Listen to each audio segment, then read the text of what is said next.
If you earned $1 per second, then to make $1 million would take you about 11.5 days. But to make $1 billion would take you over 31.5 years. You see, it's easy to think of wealth in terms of rich or poor. But broadly speaking, there are arguably 5 different levels of rich. And at each level, things change very drastically. The difference between what a millionaire can do and a billionaire can do is simply staggering. In this video, we'll be exploring what life is like at each of these different wealth levels and delving into how the ultra-rich spend their money, including some of the most bizarre and extravagant purchases you've ever heard of.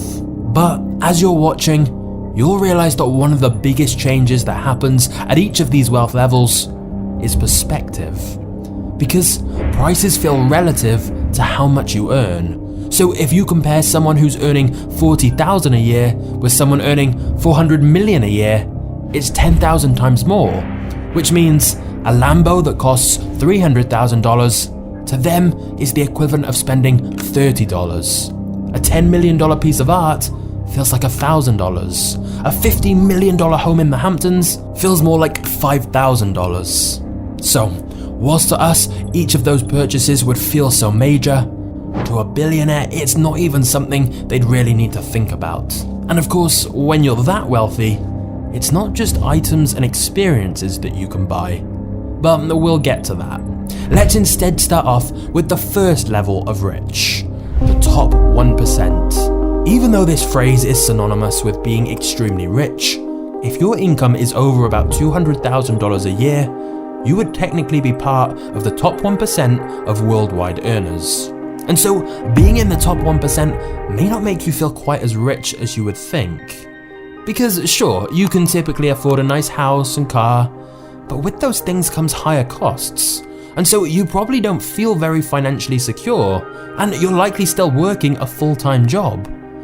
Which is why beyond this level, wealth starts to be measured in net worth rather than income. Because the more wealth you have, the more assets you have, and you're probably not making your money from a normal salary. So the next level of rich is a net worth of $10 million to $30 million. At this level, your needs are met. You can live very comfortably. You have a really nice house, you often fly first class internationally. If it's a special occasion, you might book a $2,000 suite. You can afford any healthcare you need, and in fact, no emergency financial situation can destroy your life. And yet, you're still not rich in the way that money doesn't matter. You still have to be sensible and careful when it comes to big decisions. And in the banking world, you're still not classified as having an ultra high net worth. Which brings us to our next level, a net worth of $30 million to $100 million. At this point, you start playing in the big leagues, and most likely, you run or have a controlling interest in a very large company. You always stay at 5-star hotels, and you have multiple residences all around the world that you can stay in as well. You take holidays during prime time, for example, going to Monaco for the Grand Prix, or Cannes for the film festival. And you won't bat an eyelid when the place you're staying at costs $10,000 to $20,000 per night. You have personal assistants and are starting to have people that others have to talk to get to you. You can buy pretty much anything that normal people think of as stuff rich people buy. Like you can buy any cars you want, the fanciest jewelry, and so on.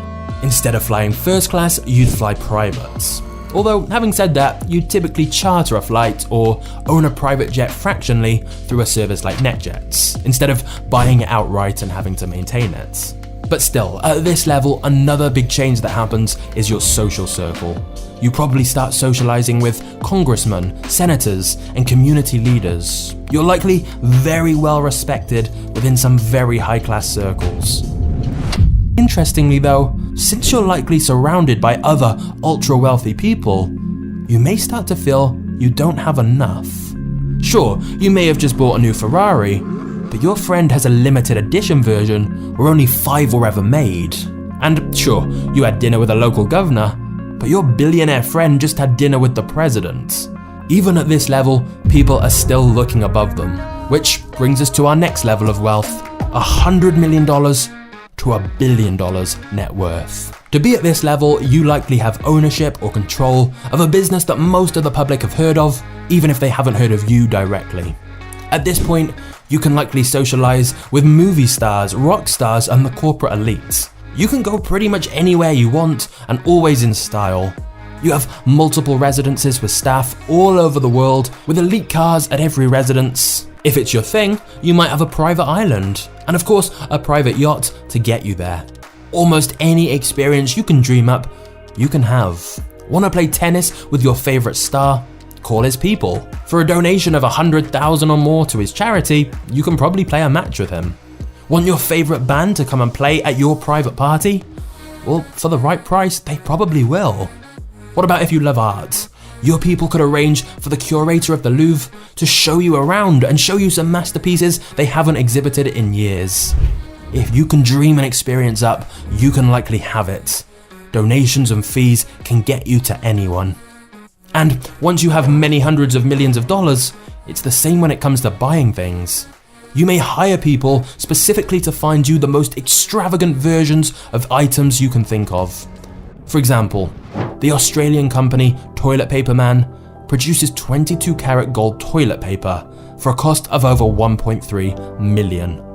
And if you are going to quite literally flush money down the toilet, why not get a gold toilet or an entire gold bathroom to go with it? In fact, if you're ultra wealthy, you can literally have gold everything.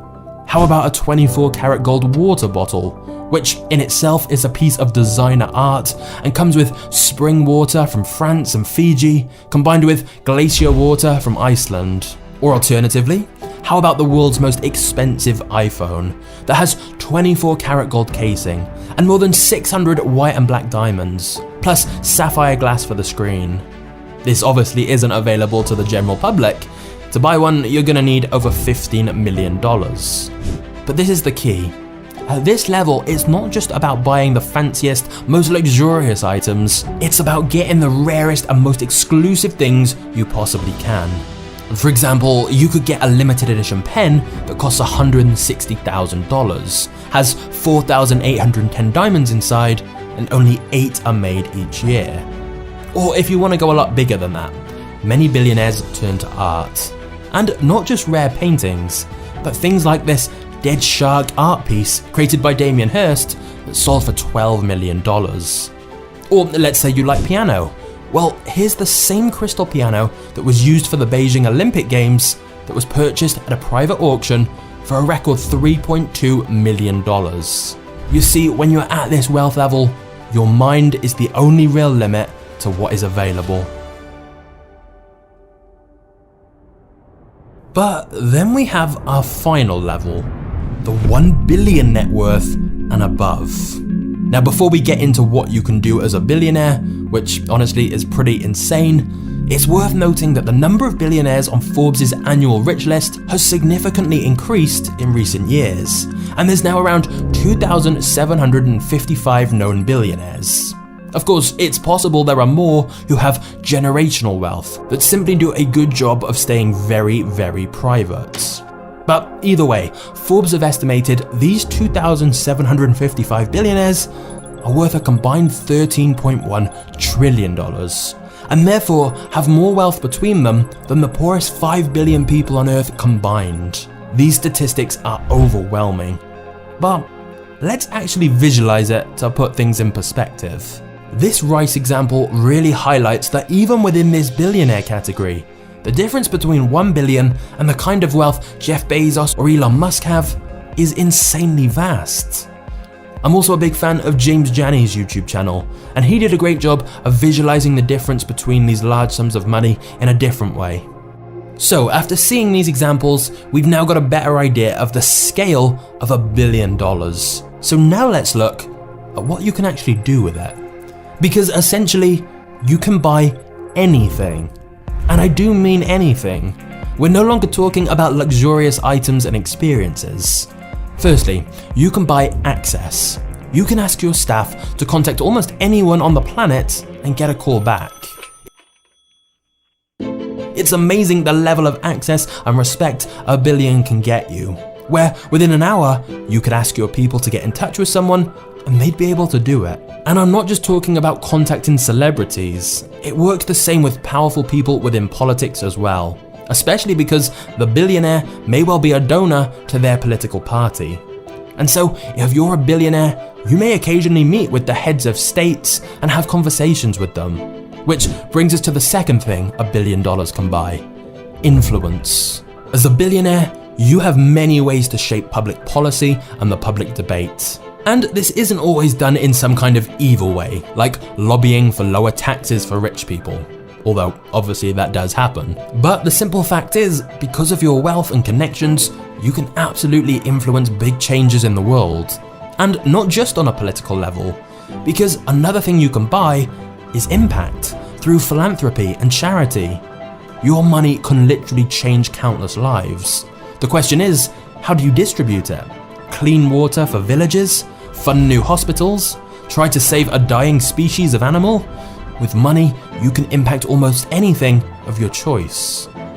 But one of the biggest differences with billionaires that is often overlooked is the ability to essentially buy time.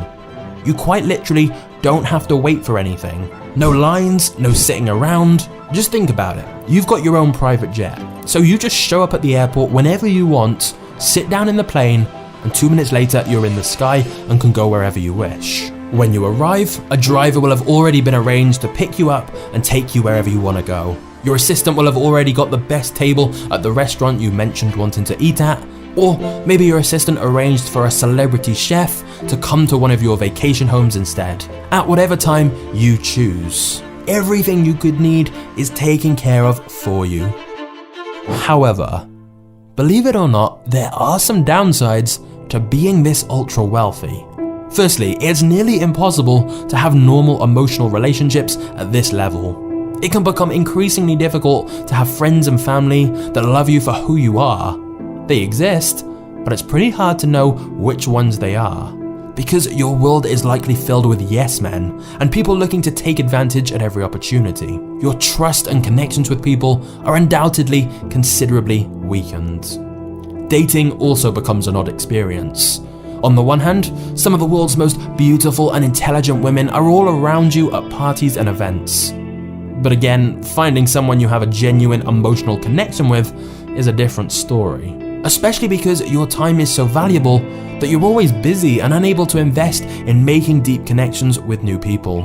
And even if you do find someone, the relationship balance is skewed in a strange way when you have essentially unlimited money. Because no matter whether you pay for everything or whether your partner makes their own money, either way, something about the dynamic feels off. And finally, and most crucially of all, no level of money can give you truly everything. Because death is the great equalizer, and losing loved ones, and losing your own health, and facing your own mortality are problems that no amount of money can solve. The Reddit poster who inspired this video, and deserves full credit, talks about how he met Sylvester Stallone at a party, who had obviously had a very successful career. He said he was such a great guy, had huge levels of wealth and luxury, a smart and beautiful wife, and yet he also had a special needs son who died young. In his words, nobody has it all. Nobody. In fact, if you are watching this video and feeling poor, I think it's worth rethinking. Because in this video, we've looked at several levels of wealth. But the fact you are watching this means you are nowhere close to the bottom of the total wealth pyramid. It's easy to look up and feel frustrated that some people have so much more than us. But just look down the wealth pyramid for a moment.